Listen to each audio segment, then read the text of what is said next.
청주에서 할아버지가 손주를 데리고 와가지고 그 목동공단 뒷산으로 올라가시더라고요.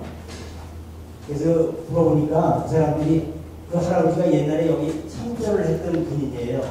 근데 손주를 데리고 와가지고 거기 올라가서 그 산을 강산까지 올라갔다가 내려오더라고요. 네. 그래서 이런 공헌을 한다라고 하면은 그 사람들한테 조금 생각을 해가지고 그 사람들이 앞으로 방문을 했을 때에 내가 이 지역에서 이렇게 전투를 했던 지역이 여기다라고 해가지고 올라가서 볼 수도 있고, 네. 접근이 쉬운 그런 역사적으로 일치하는 지역이니까 그런 지금 거기 위치가 좋은 게 뭐냐면 그 예비사가 쓰고 있는 사격장이 있어요. 사격장.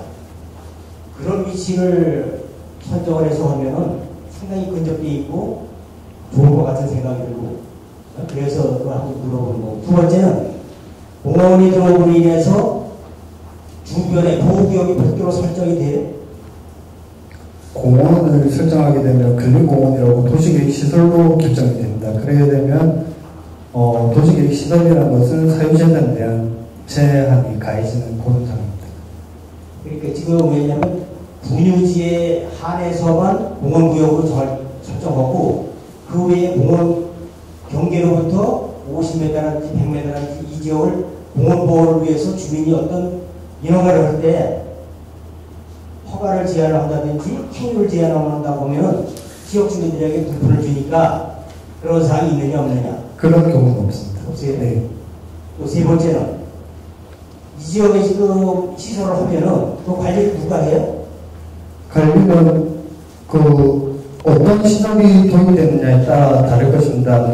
가평군 시설기관에서 할 수도 있고 민간 업체와 체결을 해서 위탁 운영 체결을 해서 할 수도 있고 방법은 여러 가지가 있습니다. 저희가 향후에 이제 어떤 방법이 가장 적합한 방법일지는 저희가 협의를 통하고 그리고 주 사업 대상자인 그 가평군과 협의를 통해서 결정할 그런 상황인 것 같습니다. 시설을 해놓으면 관광객이 얼마나 오는지 거기에 따른 수지 분석을 해서 남아야지만이 되는데 많이 남지 않고 괜히 경비만 많이 들어가서 누가 할지 모르지만 이 재원을 국비나 도비나 아니면 민간 자본이 와서 공헌할지 모르지만은 보통 관리가 더 들어가는 게 돈이 많이 들어간다고 하면 가평군비가 많이 들어가면은 공헌을 누구 위한 공헌이냐? 지역에 소득이 되고 또 지역 주민에게 발전이 되는 그러한 사항이 좋지만은 적자라든지 관리하는데 지배되는 그런 공헌이라고 하면은 조금은 생각을 해봐야 된다지. 지금 참전기 내가 참전기를 다 만들었어요. 여기 있을 때 호주, 카나다, 영연강 이 참전기를 제가 현역 있을 때 공무원할 때 내가 이걸 다 만들었는데 그것만 하는 것도 상당히 돈이 들어가고 지금 관리하는데 돈 많이 들어가거든요. 그러니까 이거를 뭘 하는 것도 중요하지만 앞으로 관리를 어떻게 하고 과연 해서 남을 건지 안 남을 건지 이것도 가평군의 재정으로 봐서는 생각을 해야 된다 이거죠. 다름이 아니고 거기 지금 우리가 여기 특정하고 있는 지역이 도로가 개설이 하나도 안 돼 있습니다. 알고 계시겠죠? 네. 도로가 개설이 안 돼 있고 지금 지난 봄에 제가 알고는 측량을 해서 측량 마트를 박아놨는데 거기에 지금 농지에 했을 때 농지에서 막 일하다 보면 개선도 되고 막 그랬는데 그 시설이 도로 시설이 먼저 뒤에 뭐가 이루어질 것 같은데 도로 시설은 어떻게 계약하고 계시는지 그거 좀 자세하게 설명해 주시면. 예, 제가 아는 한도 내에서 설명을 드리도록 하겠습니다. 제가 가평군 재정 상황이나 예산 확보나 이런 사항에 대해서는 자세히 모르기 때문에 어떤 우선순위를 두냐에 따라서 가평군에서 수립한 단계별 실행 계획에 따라서 이제 도로 개선은 반드시 될 거라고 그렇게 판단이 되고 이러한 저희 관광안보공원 같은 목적 시설이 있다면 거기에 따른 진입도로는 우선적으로 시행이 될 것이라고 말씀드릴 수 있겠습니다. 설명하신 콘텐츠들이 기본적인 예산 안에 다 들어갈 수 있는 건지 궁금하고요. 지금 제시만 하시는 겁니까? 아니면 예산을 생각을 해서 지금 제시를 하시는 건지. 이거를 확보가 가능한지 국비 지원을 얼마나 받을 수 있는지 모두 검토를 한 다음에 재정 계획까지, 그러니까 연차별 투자 계획이라고 하죠. 그 재정 확보 계획까지 다 수립을 할 계획입니다. 여러 가지 토끼를 다, 도발의 토끼를 다 잡으려면, 뭐 예산이라든가, 또 그다음에土地, 뭐, 규모라든가, 이런 것들이, 뭔가 토끼가 선택을 해야 되는데, 지금 뭐 도시시설이라든가 이런 게 뭐 공감적으로 일단은 기본적으로 좋아 보이긴 하는데, 그런 시설들이 뭐 국내나 국외나 소규모나 대규모나 많이 있는데 찾아가 안 될 것 같고요. 제 생각에는 안보 쪽에 선택과 집중을 하되 도시시설이나 이런 것도 안보에 관한 콘텐츠가 있을 겁니다. 예를 들면 뭐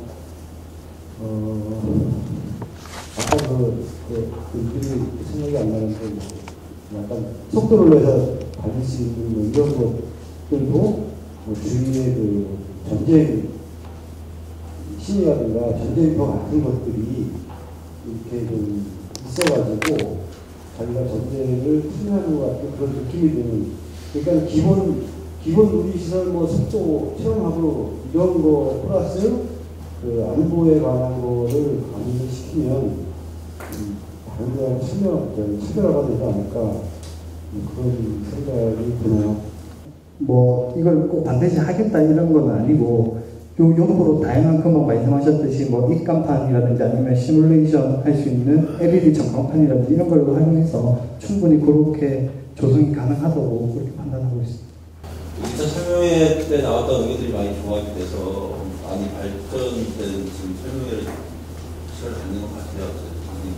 또 바로 제가 궁금한 거는 핵심 시설 중에 사계절 설명장을 제외한 나머지 시설들이 여름 성수기가 아닌 겨우 이런 시기에도 다 활용할 수 있는지가 궁금하고요. 두 번째 궁금한 거는 그 시설 중에 가족 단위로 오거나 사람들이 와서 타고 놀고 체험하는 건 좋은데 잠깐 쉬면서 차를 한잔 마시거나 음료를 마실 수 있는 이런 시설들이 별도로 있는 건지. 1, 2-1, 2-2 모두 매표라는 편익시설을 추가를 해놨습니다. 대안 1 같은 경우에는 아까 말씀하셨던 그 물놀이장 여름철 외에 어떤 장점이 있냐, 저희는 그래서 대안 1은 공원 기능에 좀 강조를 했습니다. 아까 저희가 유사 사례에서 설명드렸다시피 중미령 평화공원이나 유엔 기념공원 같은 경우에는 별도의 시설이 없어도 조경이 잘 돼 있으면 사람들이 매년 뭐 40만 명, 50만 명 와서 찾는 시설이거든요. 그래서 그런 점을 강조해서, 그러니까 저희가 좀 차별점을 두기 위해서 대안 1은 공원 기능을 좀 강조를 했고, 2-1과 2-2는 관광 기능에 좀 초점을 맞춰서 그렇게 이해해 주시면 감사하겠습니다. 그 반려견을 키우는 인구가 한 1,500만 명이 됩니다. 실제로 지금 저희 국내에 스파시설을 찾는 손님 중에도 보면 반려견을 데리고 와서 같이 할 수 있는 그런 시설을 많이 찾고 있거든요. 뭐 예전에는 우리가 생각지 못했던 시대에 살고 있기 때문에 그런 것들을 고려해서 이 공간에 만약에 반려견이라도 놀러 왔다가 그 반려견이 못 들어가게 되면 그 반려견조차 어디 이렇게 같이 따로 있을 수 있는 시설 이런 것들도 고려해서 그런 것들 좀 감안해서 이렇게 좀 반영을 해줬으면 좋겠습니다. 오늘 요거 설명하는 거니까 저번보다는 엄청 진취적이고 어느 정도 사실적으로 제시가 된 것 같더라고요. 특히 또 여기서 나온 아까 지금 보고 계신 임진각 국민관광지가 안보도 중요하고 하지만은 관광 쪽으로 어느 정도 업데이트 돼갖고 관광객이 많이 오고 있어요. 근데 거기에 교통편 시설이나 여러 가지 왔을 때 단체로 오지 개인으로 오는 경우는 드문 것 같더라고 하시고요. 그렇게 시설을 잘 해놨음에도 불구하고 지금 캠핑협회 별표장님께서 말씀하신 4계절을 다 이용할 수 있는지 없는지에 시설에 대해서 말씀해 주시면 감사하겠습니다. 어느 지역이나 겨울에는 실외 시설은 조금 약해질 수밖에 없습니다. 그게 사실이고, 저희가 근데 그렇다고 대규모 이렇게 실내, 그러니까 건축물을 과도하게 짓거나 지형을 해쳐서 건축물을 과도하게 짓거나 그렇게 할 수는 없지만, 저희가 루지나 알파인 코스터나 뭐 옷을 두껍게 입는다든지 충분히 시설을 운영을 할 수 있는 시설입니다. 겨울에도 다 운영을 하고 있고요. 네. 사실 이 주민 설명이 오늘 있기 전에 이학전의 관련 부서와 자문위원회 사전 또 조율이 있었습니다. 우리 국면 주민들의 뜻을 최대로 반영하기 위해서 사전에 조율해서 지금 이런 새로운 계획안이 나왔습니다. 저희 이번에 이제 저는 그렇게 생각합니다. 이 가평에서 이제 분명히 제일 관광 자원으로서 좀 부족한 점이 많은데, 이번에 우리 이제 손평 교수님이 엄청난 프로젝트로 가평의 새로운 국면의 관광 타운을 하려고 하지 않았나, 저는 그렇게 생각을 하고, 지금 현재 이게 목동에만 우리가 이제 치중해서 지금 계속 얘기하다 보니까 황리 쪽이나 정몽리 쪽에는 사실 소외되어 있단 말이에요. 그러면 어떻게 보면은 이게 여기 계신 분들이 화학리도 이게 올라가고 정문도 올라가기 때문에 이게 투트랙으로 사실 이게 완전히 관광 벨트화로 사실 해야 되거든요. 그런데 그 부분은 저희 주석 교수님한테 적극적으로 말씀을 하시고 또 우리 부장님한테 말씀을 드렸는데, 오늘 전혀 그런 미래 계획적인 것을 조금 말씀을 해주시면 좋았을 텐데 그런 말씀을 안 하셔서, 그래서 이제 이번에 이게 공모나 이 사업이 현실적으로 화학리에는 기저귀 전투가 또 있습니다. 그 부분을 자꾸 활용을 해야 되고, 자, 정몽리 가면 3파선이 있습니다.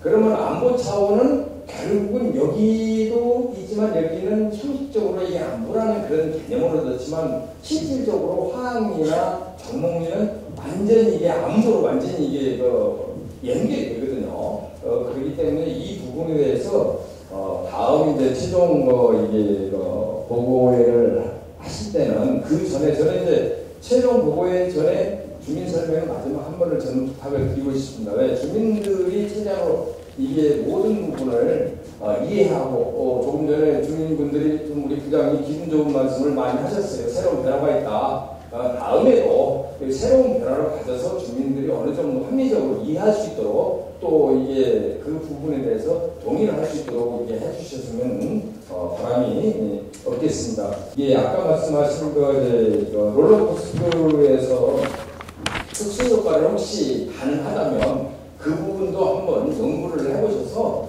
최대한으로 이게 그냥 일반적인 롤러코스터가 아니라 가다 보면 특수 효과로 해서 사람이 깜짝 놀랄 수 있는 그런 부분 한번 해주실 만한 그런 바람입니다. 알파이 코스터 말씀하시죠? 예.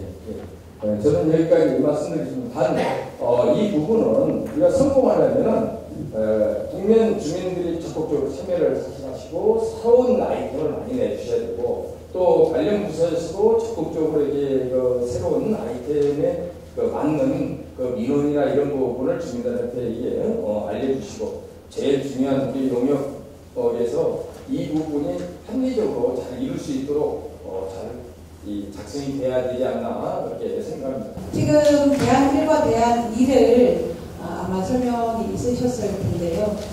아까 우리 윤도수 자문위원께서 말씀하셨지만 사전에 자문위원들과의 소통에서 아마 대안 2가 더 약간 좀 우월하고 낫지 않나라는 의견이 있었다고 합니다. 그래서 저는 대안 2가 뭐 1보다는 좀 나은 면이 없다나 했기는 하지만 솔직히 제 눈에는 조금 부족함이 있어 보여서 조금 더 임팩트한 게 있었으면 좋겠다. 그래서 좀 다른 거를 연구해서 좀 보태야 되지 않을까라는 개인적인 생각을 가지고 있습니다. 그래서 감사합니다. 이것으로 미 영연방 관광안보보건조성 타당성 조사 연구 및 기본계획 수립 연구 요령 2차 주민 설명회를 마치도록 하겠습니다.